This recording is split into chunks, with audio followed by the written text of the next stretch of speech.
Adik Budaya Namo Buddhaya. Terima kasih Aki telah memberi kesempatan kepada saya untuk berbagi di sini. Dalam 4 kebenaran mulia, poin pertamanya dukkha arya sacca, kebenaran Arya tentang dukkha. Jika diterjemahkan sebagai penderitaan, kata dukkha akan membuat seakan-akan agama Buddha itu adalah pesimis. Kenyataannya agama Buddha adalah realistis, sesuai dengan kenyataan yang terjadi. Penderitaan di sini yang dimaksud adalah penderitaan dari ketidakpuasan seseorang terhadap sesuatu hal. Padahal apapun itu pasti akan berubah. Senang atau susah tidak berlangsung lama. Perubahan pasti terjadi. Jadi, dukkha di sini menjadi jelas jika memandangnya dari sudut manusia. Manusia itu terhadap dirinya sendiri, dan itu berarti dukkha lebih tepat dikatakan sebagai penderitaan karena cara pandang yang salah terhadap kenyataan. Dengan kata lain, dukkha terjadi karena manusia masih bersifat subjektif dalam memandang realitas segala sesuatu, yaitu adanya perubahan. Dalam Anguttara Nikaya pasal 124, para biku walau dengan hadirnya sang Tathagata atau tanpa hadirnya seorang Tathagata, tetaplah berlaku suatu hukum, suatu kesunyataan yang mutlak, bahwa segala sesuatu yang terbentuk adalah tidak kekal, anicca, tidak memuaskan, dukkha, dan tanpa inti. Itu adalah 3 karakteristik dari semua kehidupan. Kita tidak bisa bebas dari 3 karakteristik itu. Apapun yang terjadi, tapi itu pun tidak akan bertahan lama. Apakah hidupmu senang atau susah, semua pasti akan berlalu.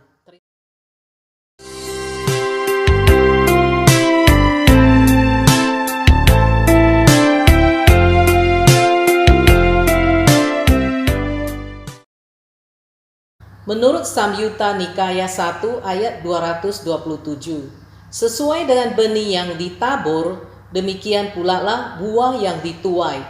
Pembuat kebajikan akan mendapatkan kebajikan, dan pembuat kejahatan akan menerima kejahatan pula. Tertaburlah olehmu biji-biji benih, dan engkau pula lah yang akan memetik buah-buah daripadanya. Ini jelas sekali. Jika kita berbuat baik, hasilnya baik. Jika kita berbuat jahat, maka akibat jahatnya akan kita terima sendiri. Tapi pertanyaannya adalah, terus berdoa itu apa gunanya?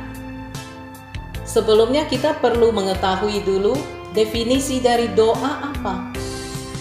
Menurut Kamus Besar Bahasa Indonesia, doa adalah permohonan, harapan, permintaan, pujian kepada Tuhan.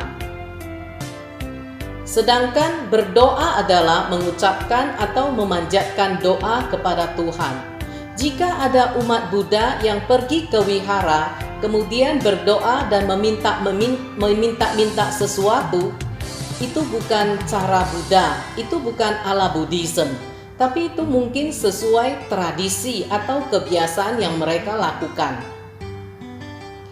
Jadi kalau misalnya doa yang dengan harapan mungkin saja, tapi kita harus tahu konsep doa menurut Buddhism. Ini saya kutip dari khotbah Dharma dari Bante Utamo Mahathera. Konsep doa menurut Buddhism, yang pertama adalah kita berdoa biasanya dengan membaca parita, mantra, sutra, dan lain sebagainya. Itu adalah mengulang khotbah Sang Buddha.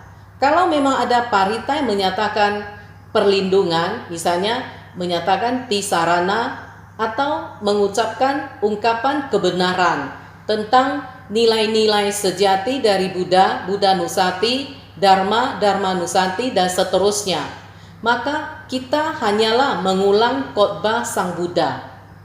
Tetapi yang kedua adalah mendorong kita berbuat baik sesuai dengan khotbah ajaran Buddha yang kita daraskan tadi. Poin ketiga adalah kalau kita punya keinginan, maka berbuatlah kebajikan dahulu, kemudian bertekad.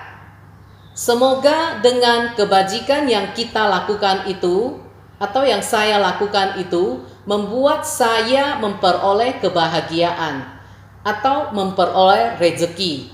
Misalnya, ada kegiatan function pelepasan makhluk. Kita berdoa dengan maksud melepaskan makhluk itu mendapat kebebasan, menjadi damai, lepas dari kesulitan. Kemudian setelah itu kita boleh berdoa, semoga dengan kegiatan function ini saya juga bisa memperoleh kebahagiaan, lepas dari kesulitan, seperti yang saya lakukan function sekarang. Kira-kira seperti konsep doa yang seperti ini. Kemudian dari Milinda Panha, biarpun Milinda Panha itu tidak termasuk dalam Tipitaka karena itu dibentuk setelah Buddha Parinibbana. Ini adalah kitab yang sangat penting. Isinya merupakan perdebatan antara Raja Milinda dengan Bhikkhu Nagasena. Dalam buku tersebut dikatakan, sewaktu kita berdoa ada 3 poin yang harus kita lakukan. Yang pertama adalah kita harus ada sada, ada keyakinan yang kuat. Baru doa itu bisa manjur. Ya, harus ada keyakinan. Yang kedua adalah karma. Berdasarkan dari karma dari orang yang kita doakan, apakah sudah saatnya meninggal? Apakah sudah saatnya sembuh dari penyakitnya? Yang penting kita sudah berusaha supaya orang tersebut sembuh dari penyakitnya. Yang kedua adalah berdasarkan karma. Apakah karmanya sudah masak? Kemudian poin ketiga adalah konsentrasi. Kita waktu berdoa harus konsentrasi, lebih tulus, baru bisa lebih bermanfaat. Jadi ada 3 poin yang dibicarakan dalam Milinda Panha tersebut. Kesimpulan yang bisa saya ambil di sini adalah berdoa menurut agama Buddha juga merupakan pemurnian pikiran. Ya, pemurnian pikiran sehingga kita termotivasi untuk berpikir, berbuat, berucap lebih baik. Sehingga adanya energi positif yang muncul. Energi positif tersebut akan membantu kita dalam merealisasikan apa yang kita harapkan.